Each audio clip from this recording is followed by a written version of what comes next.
Copaganda. How Police and the Media Manipulate Our News. By Alec Karakatsanis. Introduction. What is Copaganda? If you are not careful, the newspapers will have you hating the people who are being oppressed and loving the people who are doing the oppressing. Malcolm X. On the morning of 20th June 2023, I stood outside the Genesee County Jail in Flint, Michigan. Like nearly every jail in the United States, the one in downtown Flint mostly detains people who are presumed innocent and awaiting their day in court. Most of them are jailed solely because their families do not have the cash to pay for their release. Many of them will never be convicted of anything. The US and the Philippines are the only two countries that use for-profit cash bail companies to determine which human beings are confined to jail cells before trial and which human beings can go home to their families. In 2014, the Genesee County Jail banned in-person family visits. It prohibited children from visiting their incarcerated parents, spouses from visiting their partners, and parents from visiting their children. While many human beings take for granted the ability to hug their mother or kiss their child on the forehead or look into the eyes of their lover, people in Flint could not. That morning, I took a photograph. It shows the sidewalk outside the jail, where children had written messages of love and drawn hearts and flowers in chalk for their parents. From the jail windows, parents could see the drawings and press their faces to the glass, hand-signaling hearts and other love symbols back down to their kids. Why was this happening? Since the early 2010s, many US jails eliminated free in-person family visits when they signed contracts with the multi-billion-dollar prison-in-jail telecommunications industry, which is largely owned by private equity companies. The theory was, if jails get rid of free in-person visits, desperate people will spend more money on phone and video calls to stay connected with their loved ones. The companies got monopolies on calls at each jail through contracts they negotiated with sheriffs. By locking in high exclusive rates, they made hundreds of millions of dollars each year from the denial of human contact. And the contracts promised sheriffs a percentage of the profits. In return, many of the contracts required sheriffs to end free in-person visits, and also required that the government keep the jail population above a specified minimum capacity to ensure a large enough market. The Genesee County Sheriff, Chris Swanson, achieved national fame after the murder of George Floyd in 2020. On 30th May 2020, Sheriff Swanson put down his weapon and walked with protesters in Flint, declaring that police love them. With cameras rolling, he pointed at a fellow police officer and told the protesters, "That cop over there hugs people." A few years later, he would be a featured primetime speaker at the Democratic National Convention that nominated Kamala Harris for president. National news stories did not mention that the hug-loving sheriff had banned family visits. Nor did they mention that he was collecting hundreds of thousands of dollars every year from the families of people he detained before trial, a disproportionate number of whom were black and extremely poor. Internal documents that my organization, Civil Rights Corps, obtained before we sued Swanson on behalf of children in Flint show that the contract he negotiated generates huge profits for the sheriff's office and the telecom monopoly, even though research shows that eliminating visits makes both the jail and society at large less safe. But as one county official put it in an internal email, a lot of people will swipe that MasterCard. Children in Flint could no longer hug their parents because some people were making a lot of money, not because our society is better for it. Swanson was not alone. In the days after George Floyd was murdered, news stories across the country appeared, depicting police in city after city kneeling, marching beside, and even dancing the Macarena with protesters. Local news quoted Louisiana Sheriff Sid Gottrioux saying he was sickened and heartbroken to see such callous disregard for another human being. The news reports of his compassion did not mention that more than 40 human beings had died in Gottriox's secretive jail between 2012 and 2020, or that sheriffs in Louisiana take a percentage cut of every cash bail posted. The day after Swanson declared that police love and want to hug racial justice protesters in Flint, former Houston Police Chief Art Acevedo removed his COVID-19 mask and appeared on the verge of crying as he offered reporters a chance to film his police escort to the funeral home for Floyd's body. The Houston Police Department updated its profile picture on social media to display Floyd's image. The coverage of Acevedo did not mention that Houston area police had harassed, handcuffed, and caged Floyd repeatedly for years, ultimately prompting his relocation to Minnesota in search of a better life. While Chief Acevedo was grandstanding about his compassion for Floyd, he was quietly refusing to release video footage of 6 fatal Houston police shootings over a 6-week period, the final one occurring on the same day Floyd was killed. Registered trademark symbol. There is a gulf between the image and the reality of the punishment bureaucracy. Copaganda creates that gulf.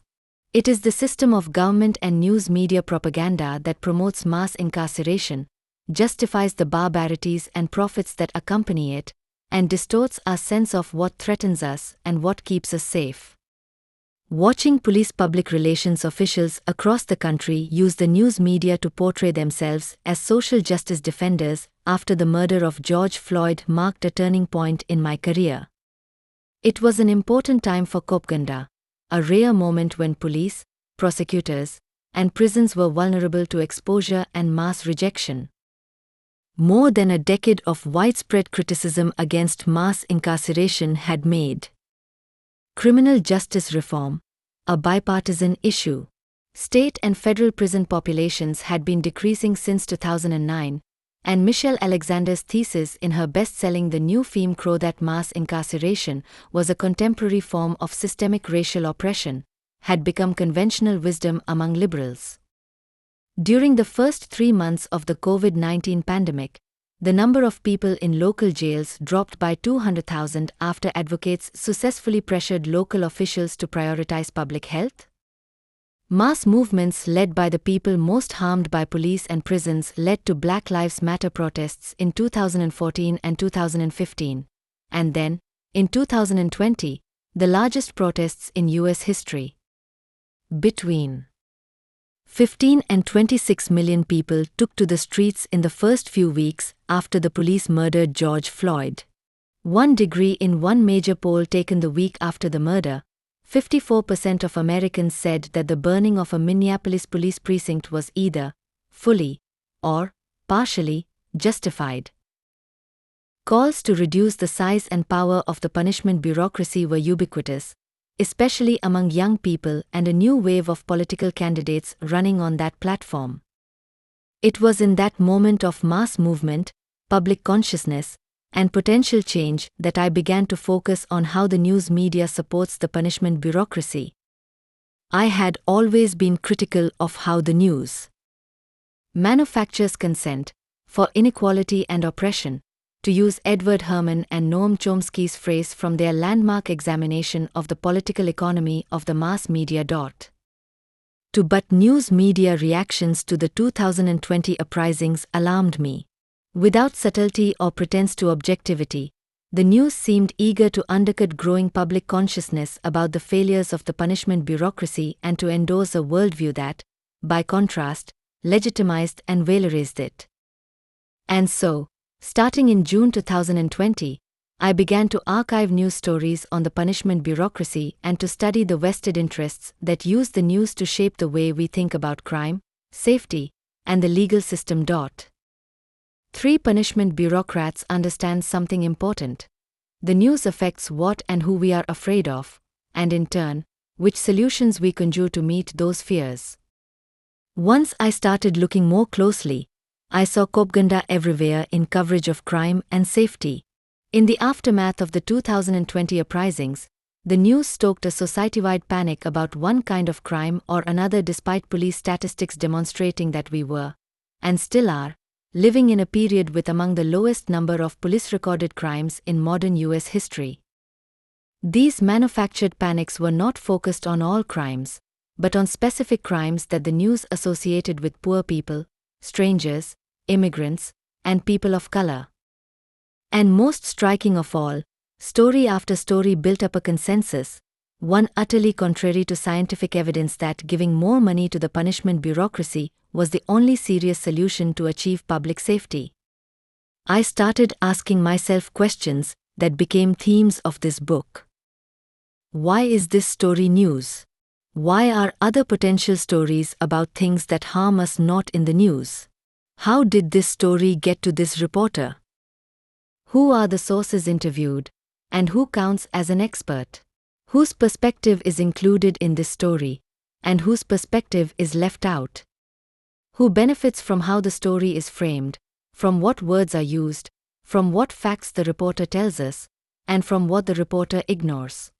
What kind of person is created by consuming today's news about crime and punishment? I started to document patterns of how news coverage makes us afraid of certain people, fails to inform us of the things actually most likely to harm us, and misleads us about what kinds of social policies best promote human flourishing. I worked with crime survivors, scholars, community organizers, students, people in jail and prison, and the families most targeted by the punishment bureaucracy to study the reality of public safety, that the key to reducing interpersonal harm is addressing the underlying causes of interpersonal harm and violence by investing in things like education, housing, healthcare, human connection, and reducing inequality. Yet I saw over and over again how news outlets distort and obscure this reality. I began collecting a public archive of Copaganda on social media and producing hundreds of threads and dozens of essays in a newsletter to illustrate how Copaganda operates, with daily examples. I met with hundreds of reporters, editors, producers, and news executives, and I was invited to provide trainings for some of the most prominent news outlets in the country. This book documents some of what I found and learned. Documenting Copaganda was a very personal project, and I want to say something about my own biases. I began my career as a public defender in Alabama and Washington, D.C., representing people who could not afford an attorney. Then, as now, the U.S. was confining people to cages at 6 times its own historical average, 5 to 10 times as much as comparable countries, and caging black people at 6 times the rate of South Africa during apartheid. I saw firsthand, in a way that I had not understood from books and law school, the sheer scope of the bureaucracy required to remove millions of people from their homes, schools, churches, jobs, and families, and to transfer them into government-run courtrooms and cells. I also saw how the punishment bureaucracy transformed many of us working within it. In 2013, I was fortunate to receive a grant from Harvard Law School that enabled me to quit my job and start a nonprofit organization that uses civil rights laws to challenge injustices in the punishment bureaucracy. I finally had the resources to take a deeper look at the punishment assembly line and to try to do something about it. I made that career shift because I care about all people being safe. Unnecessary violence, both violence perpetrated by the government and violence that exists because of our collective failure to promote the policies that will address it, has killed many of my clients and caused me and many people I care about to suffer enormously. If the U.S. had imprisonment rates comparable to other countries today, or like those the U.S. itself had before 1980, U.S. life expectancy would be almost 2 years longer than it is now. 500 millions of human life years are lost because of our society's unparalleled focus on attacking social problems through punishment. I have now been a civil rights lawyer for more than a decade, filing lawsuits and developing policies that challenge widespread violations of the Constitution. The organization I started, Civil Rights Corps, grew to over 35 employees. Our cases have ended modern debtors' prisons in many cities in which tens of thousands of people were jailed for non-payment of debts, gotten hundreds of thousands of people out of jail who were or would have been illegally detained before trial solely because their families were poor, prevented hundreds of thousands of illegal convictions, prevented tens of thousands of families from being separated, shut down companies profiting from illegally extorting people for cash with threats of jail, returned tens of millions of dollars to tens of thousands of the poorest people in our society, vindicated the rights of sexual assault, domestic abuse, and gun violence survivors when prosecutors illegally threatened them, won civil rights cases against dozens of police officers for brutality and corruption, enabled the return of driver's licenses to hundreds of thousands of people who had been unable to drive anywhere because they owed debts, played a key role in blocking several $billion in new investments in policing and prisons, saved local governments hundreds of millions of dollars that they would have spent on jailing, and successfully sued more judges than anyone I am aware of in U.S. history. 16. And yet, despite the success of our civil rights cases and the even greater successes of many other advocates, a core myth persists that the punishment bureaucracy is primarily concerned with and effective at producing public safety. That myth, which is consistently pushed in the news, has allowed the punishment bureaucracy to resist significant change and even to expand into new areas. Time and again, after our legal victories exposed corruption, ineffectiveness, and illegal government violence, the bureaucrats who created the problem would propose a solution that simply refashioned the profitable status quo.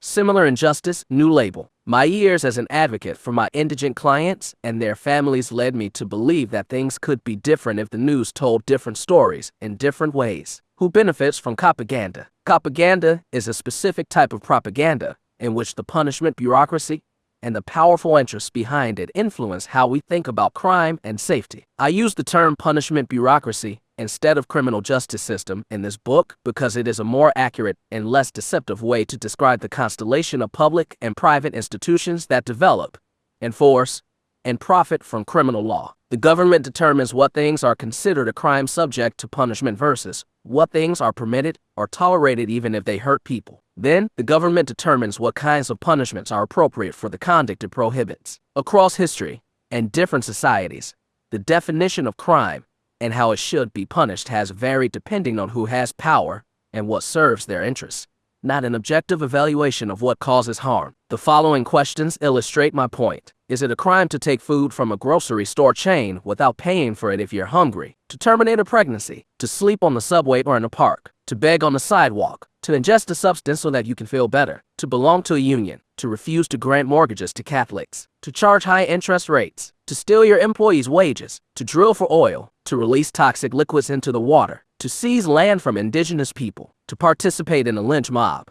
To enslave people? To fire someone from a job based on their sexual orientation? To evict someone from their home for complaining about mold? To sexually harass someone at work? To hoard wealth? To decide not to vote? To abuse a family dog? To abuse thousands of pigs to make higher profits from their flesh? To donate money to a politician with the expectation that they will approve a real estate deal? To refuse to identify oneself to a police officer? To expose secret government misdeeds in the media? To hit one's child? To boycott apartheid? To design voting boundaries based on race? To charge someone overdraft fees and change the order of their transactions to rack up more overdraft fees? To run a bank for profit? To raise the price on a life-saving medication after purchasing a monopoly on it? To force sex upon a spouse? To search a person without probable cause? To grow tobacco? To have oral sex with another consenting adult? To hold profits offshore? To sag your pants? To possess a gun? To possess a hunting rifle 10 years after a marijuana conviction? The powerful define crime to suit their interests,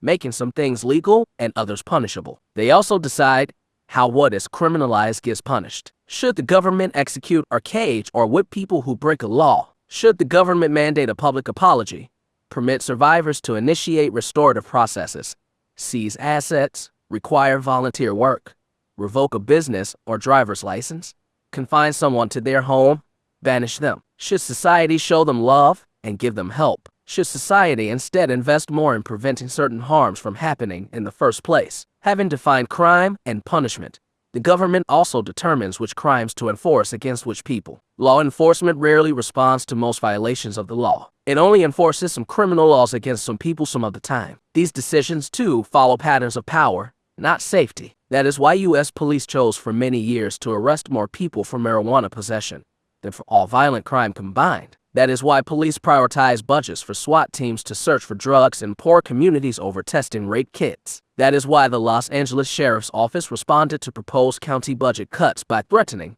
to cut the divisions that handle white-collar crimes and sexual abuse. That is why about 90% of people prosecuted for crimes are very poor. That is why no senior figures were prosecuted for the 2008 financial crisis or the U.S. torture program after 9/11. That is why police tolerate widespread drug use in dorms at Ivy League universities. That is why most of the undercover police operations in hundreds of U.S. cities target disproportionately Black, Hispanic, and immigrant people instead of other police officers, prosecutors, real estate developers, fraternities with histories of drug distribution and rape, or corporate boardrooms with histories of tax evasion, fraud, and insider trading. That is why a playground fight at a low-income school results in the child being taken away from their parents and jailed with a criminal record, while the same fight at a prep school may result in a call to parents for an early pickup that afternoon. 18. In an unequal society, where few have more money and power than the many, the punishment bureaucracy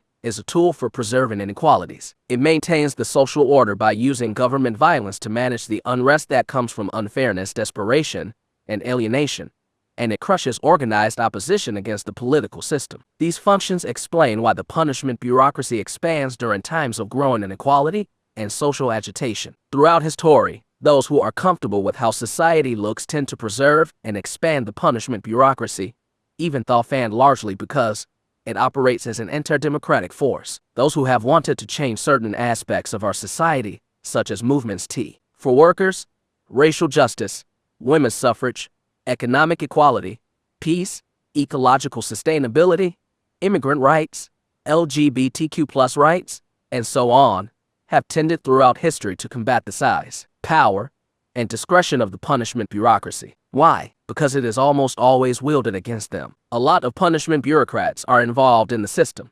police, prosecutors, prison and jail guards, probation and parole officers, judges, and other government employees who design and carry out the system's policies. But the punishment bureaucracy has also been commercialized. Many people know about privatized prisons, but even bigger industries profit from nearly every aspect of the administration of public human caging facilities, including medical care, food, telephone calls, digitized mail, cash transfer systems, education, tablets for entertainment, so-called treatment programs, and prison industries that make products for the world's largest corporations with modern-day slave labor. This commercial sector reaches far beyond the walls of our privatized prisons and jails. Companies profit from manufacturing guns, jail cells, detention centers, handcuffs, tasers, batons, uniforms, body armor, tanks, license plate readers, body cameras, facial recognition software, chemical weapons, and military equipment used by police. A multi-billion-dollar industry profits from discretionary arrest and pretrial release decisions by selling bail bonds. Companies make even larger profits from surveillance equipment, software, training programs, drug tests, electronic monitors, car towing schemes, police auctions of seized property, private halfway houses, forensic consultants, big data databases, debt collection contracts, and case management systems for courts, prosecutors, police, probation, and parole departments, and prisons. On top of all that, the police public relations industry rakes in money while police unions, probation and parole officer unions, prison guard unions, and prosecutor unions maximize their members' wages, overtime, pensions, and benefits worth tens of billions of dollars. Most broadly, there is a growing web of multinational consulting corporations who contract with police, prisons, border patrol, and military bureaucracies to help procure and market these commodities and service. 19. The fact that many people benefit from mass incarceration does not necessarily mean that all punishment bureaucrats are cynical profiteers, although many of them are. The range of people who depend on the punishment bureaucracy for their livelihoods has created an ideological foundation that enables many of them to believe that their role in the bureaucracy makes our society safer. Professional bureaucrats themselves consume and believe Copaganda, and they make some of its best ambassadors. So, how does Copaganda work? It has three main roles. Job number 1, narrowing our understanding of threat. The first job of Copaganda is to narrow our conception of threat. Rather than the bigger threats to our safety caused by people with power, we narrow our conception to crimes committed by the poorest, most vulnerable people in our society. For example, wage theft by employers dwarfs all other property crime combined, such as burglaries, retail theft, and robberies, costing an estimated $50 billion every year. Tax evasion steals about $1 trillion each year. That's over 60 times the wealth lost in all police reported property crime. There are hundreds of thousands of known Clean Water Act violations each year, causing cancer, kidney failure, rotting teeth, damage to the nervous system, and death. Over 100,000 people in the United States die every year from air pollution, about 5 times the number of homicides. At the same time, most sexual assaults, domestic violence crimes, and sex offenses against children go unreported, unrecorded, and ignored by the legal system. Zero punishment bureaucrats feed reporters stories that measure safety as any short-term increase or decrease in, say, official homicide or robbery rates, rather than by how many people died from lack of health care, how many children suffered lead poisoning, how many families were rendered homeless by eviction or foreclosure, how many people couldn't pay utility bills because of various white-collar crimes, how many thousands of illegal assaults police and jail guards committed, and so on. Sometimes the rates of various crimes go up and down, and we should all be concerned about any form of violence against any human being. But the first job of Copaganda is getting us focused almost exclusively on a narrow range of the threats we face, mostly the officially recorded crimes of poor people, rather than the large-scale devastation wrought by people with power and money. Job number 2, manufacturing fear. The second job of Copaganda is to manufacture crises and panics about this narrow category of threats. After the 2020 George Floyd uprisings, for example, the news bombarded the public with a series of crime waves concerning various forms of crime committed by the poor, even though government data showed that, despite some categories of police reported crime rising and others falling at the beginning of the pandemic, overall property and violent crime continued to be at near historic 50-year lows the entire time point to one as a result of continual new generated panics. Nearly every year of this century, public opinion polls showed people believing that police reported crime was rising, even when it was generally falling. 22. Copaganda leaves the public in a vague state of fear. It manufactures suspicion against poor people, immigrants, and racial minorities rather than, say, bankers, pharmaceutical executives, fraternity brothers, landlords, employers, and polluters. Copaganda also engenders fear of strangers while obscuring the oppressive forces that lead to interpersonal violence between acquaintances, friends, and family members. Police themselves commit 1/3 of all stranger homicides in the U.S., but these figures are generally excluded from reported crime rates. 23. This matters because when people are in a perpetual state of fear for their physical safety, they are more likely to support the punishment bureaucracy and authoritarian reactions against those they fear. Job number 3. Promoting punishment as the solution. The third job of Copaganda is to convince the public to spend more money on the punishment bureaucracy by framing police, prosecutors, probation, parole, and prisons as effective solutions to interpersonal harm. Copaganda links safety to things the punishment bureaucracy does, while downplaying the connection between safety and the material, structural conditions of people's lives. So, for example, a rise in homeless people sleeping in the street might be framed as an economic problem requiring more affordable housing, but Copaganda frames it as disorder solvable with more arrests for trespassing. Instead of linking sexual assault to toxic masculinity, or a lack of resources, and vibrant social connections to escape high-risk situations, Copaganda links it to an under-resourced punishment system. Like a media-induced Stockholm syndrome, Copaganda sells us the illusion that the violent abuser is somehow the liberator, the protector, our best and only option. If police, prosecutions,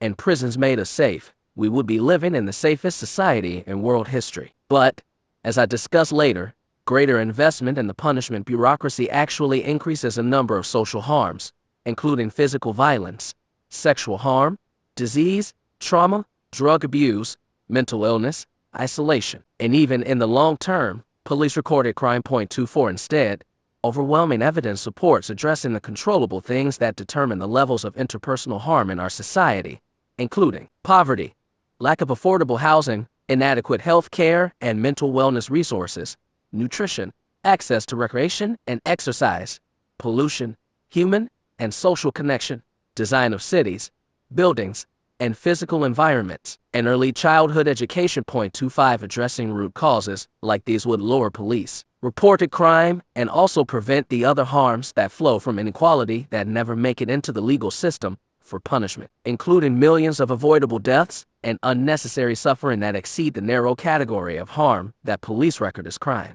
The obsessive focus by news outlets on the punishment bureaucracy as a solution to interpersonal harm draws away resources from investment in the things that work better, along with the sense of urgency for those priorities. It also promotes the surveillance and repression of social movements that are trying to solve those root structural problems by fighting for a more equal and sustainable society. 6. Copaganda thus contributes to a cycle in which the root causes of our safety problems never get solved, even though people in power constantly claim to be trying. As you read the examples collected in this book with the above 3 themes in mind, ask yourself, what kind of public is created by consuming such news? If we see one of these articles once, we may not notice anything odd, or we may shake our heads at how silly, uninformed, and nefarious it is. But if we see thousands of them over the course of years, and we hardly see anything else, we become different people. It is the ubiquity of Copaganda that requires us to set up daily practices of individual and collective vigilance. This book focuses on Copaganda in the news. I'm not going to analyze other common types of Copaganda, including fictional Copaganda in television, movies, and music. Cultural Copaganda is all around us, from the CIA, starting in the 1950s, funding projects like the Iowa Writers' Workshop or fronting literary magazines to influence modern journalism and fiction writing, to the DEA paying Hollywood in the 1990s to insert drug war propaganda into popular television shows, to the vast array of police and military consultants who shape every fictional TV series, podcast, or movie that touches on crime. 27 shows like Cops and Law Order have done a lot to distort society's understanding of what the punishment bureaucracy does. The creator of the latter, for example, explained that his goal was to help people understand that prosecutors were doing God's work. The NYPD even signed Spike Lee to a $219,113 marketing contract before he made his movie BlacKkKlansman, perhaps the most flagrant propaganda that I have ever seen because of its simplistic good cop, bad cop depictions and erasure of the systemic functions of the punishment bureaucracy. 28. It's also a very bad movie. The entire genre of police procedurals mythologizes punishment bureaucrats and the allegedly sophisticated technologies they wield. And is not just Hollywood fictional propaganda planned and paid for by the police and their industry allies as on TikTok and YouTube, and is behind many community groups, online posts, neighborhood listserv emails, and charitable campaigns that seem genuine to the unassuming public. But all of that is beyond the scope of this book, which is about news coverage of crime and safety. Many of the lessons explored here, however, enable a more critical consumption of other kinds of propaganda too. I also largely avoid self-consciously partisan right-wing media. The New York Post, Fox News, and a prodigious right-wing propaganda ecosystem are enormously influential, and they must be studied. But if I reference them, I will simply note similarities in ideology to what many people perceive to be more objective and trusted news. Although more mainstream news uses different words and methods,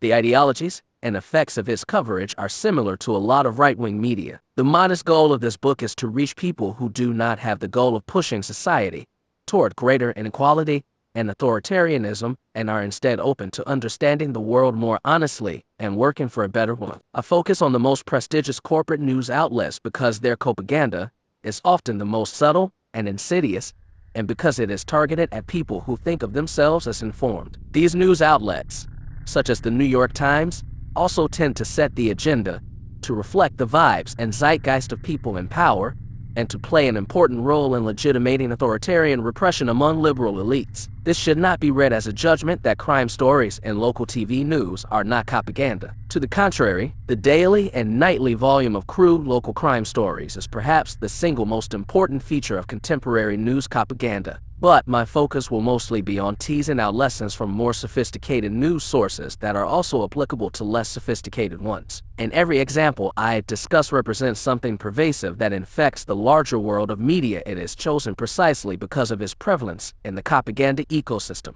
Finally, this book is a creature of a particular moment. I analyze examples from the news about crime and safety from 2020 to 2024. This is not a comprehensive historical account of propaganda or a scholarly work with new theories on the media. I attempt only to apply replicable methods of critical thinking to news stories at a time when the punishment bureaucracy faced the greatest threat to its power in modern history, and at a time of rising domestic and global authoritarianism. I took a second picture that day in front of the jail in downtown Flint. The second picture shows how the punishment bureaucracy responded to children's messages of love for their parents, who were jailed by the sheriff because their families could not make cash payments and who were now forbidden to have family visits because of a telecom profit scheme. Employees emerged from the sheriff's office and hosed down the sidewalk. The vibrant chalk drawings of flowers and hearts were reduced to splotches of muted color, like an abstract expressionist representation of bureaucratic cruelty. Police had mangled the messages of love from children to their parents, a distortion of human truth that made me think about George Orwell's warning of an authoritarian propaganda apparatus so pervasive that it could challenge the notion that two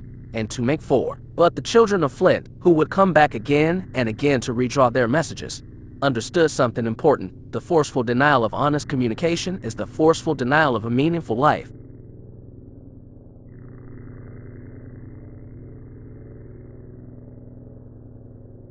What is crime news? St. Augustine tells the story of a pirate captured by Alexander the Great, who asked him how he dares molest the sea. "How dare you molest the whole world?" The pirate replied, "Because I do it with the little ship only. I am called a thief.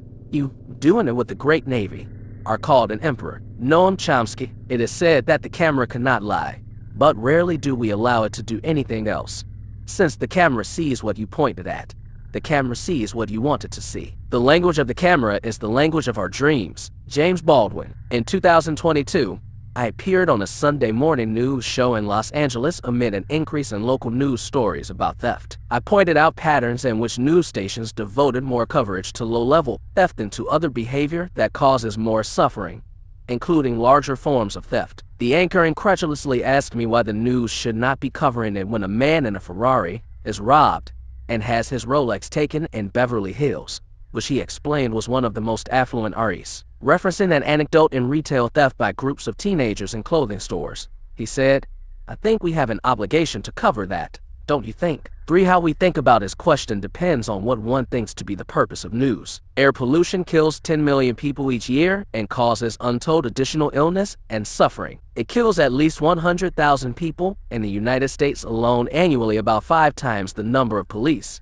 reported homicides. But it rarely features in daily news stories. Police and prosecutors ignore pollution, much of which is criminal, and so do most journalists. For example, federal prosecutors charged 23 people with environmental offenses in 2020, and they charged more than 23,000 people with drug offenses in the same period. Daily news stories focus on the kinds of legal violations publicized by police and prosecutor press releases, usually involving poor people. Why is this important? Because what the news treats as urgent affects what we think is urgent. It shapes what and who we are afraid of. It helps dictate what we demand from our political system and from each other. Imagine if, every day for the last 4 years, every newspaper and TV station had breaking news stories and graphics about the thousands of deaths the night before from water pollution, eviction, lack of access to medication and health care, or poverty, are debilitating injuries caused by workplace safety violations, are tens of thousands of child labor violations. What about the death, destruction, cancer, infertility, and other harms to humans, animals, and ecosystems from criminal acts of industrial littering in cities across the U.S. every day? Imagine a daily news segment on your local TV station called Bad Landlord of the Day, where the anchor reported on the worst building code violations that government regulators document each day. Imagine a Bad Employer of the Week segment for wage theft violations that local, state, and national regulators find every day. Or a Bad Insurer of the Week story about fraudulent denials of healthcare benefits that lead people to suffer and die. Imagine if reporters reported stories every day from people who could not pay for diapers or food because of illegal lending practices. Or stories from nurses, doctors, or teachers about threats to well-being they see every day through lack of investment in health and education infrastructure. If we were bombarded with daily and nightly stories and press conferences about harmful legal violations and broader threats that cause far more harm than the kinds of legal violations reported in the daily news, how would that change political discourse? And how would it change what investments we prioritize as a society? Consider, for example, the frenzy over retail theft that took over local and national news after the uprisings over police violence in 2020. The same editors and reporters who wrote thousands of stories about low-level shoplifting from chain stores chose for years not to cover the estimated $137 million in corporate wage theft that happens every day including by the same company, whose press releases about shoplifting they quoted. The news media's obsession with shoplifting led to emergency actions by politicians across the U.S. to address the crisis of retail theft through hundreds of millions of dollars in new punishment investments. Politicians felt intense political pressure to pass laws, hire and assign thousands more police officers, and increase enforcement budgets to tackle a supposed wave of retail theft, even as police recorded theft crimes were going down. These politicians and journalists nonetheless projected an urgency they have never shown for wage theft. Point 8. Measured in dollars lost, total estimated wage theft is more devastating than all other police reported property crime combined. And unlike theft from big retail stores, wage theft is a crime committed by people with a lot of money against workers, many of whom struggle to meet their basic needs. Degrees in a society in which access to healthcare depends on having the means to pay for it, wage theft can mean not having enough money to buy insulin or asthma medication. It is among the most significant and common crimes in our society. What about the 28,260 to 412,000 deaths caused every year in the U.S. because of toxic lead exposure? When a bombshell investigation by The Guardian revealed in 2022 that a huge percentage of pipes in Chicago, the third largest city in the U.S., contain unsafe levels of lead for children. The story was not covered at all by CNN, the New York Times, Wall Street Journal, USA Today, the Washington Post, ABC News, CBS News, or NBC News. Intentional action, incompetence, and corruption leading to delays in lead abatement is almost never covered in the news, local or national. As a result, cities like Chicago have exhibited little urgency to fix the problem. The current pace of lead abatement in Chicago would not finish the project for 1,000 years. Or, to take another example, in many years fraudulent overdraft fees charged by banks total about the same as all burglary, larceny, car theft, and shoplifting combined. But the news doesn't report on anecdotes of overdraft fraud crimes by bankers every day. Similarly, it is hard to grasp the scope of the news's daily silence on the estimated $1 trillion in yearly tax evasion. This is 1,672 times the value of all U.S. robberies combined. 13. What about the estimated $830 billion in other forms of corporate fraud each year? 14. Addressing financial crimes could significantly alter the distribution of wealth, the array of life opportunities, and physical safety for hundreds of millions of human beings. But neither the police nor the media pay much attention to them, and they certainly don't foment panic about them. The same principle applies across public health, banking, manufacturing, employment, consumer protection, taxation, and the environment. The things that cause the greatest suffering and threaten safety for the largest number of people, many of which are crimes, receive a fraction of the attention that reporters devote to the things police press releases publicize as crimes. Most people don't know, because the news didn't tell them the night before, that bankers' fraud crimes likely killed tens of thousands of people during the 2008 financial crisis, as hundreds of thousands of people become homeless each year because of illegal evictions by landlords. Point 1. Almost none of this is reported each day, even though there could easily be a housing court beat reporter the same way many outlets assign a reporter to talk to police every day. The same absence of urgently reported,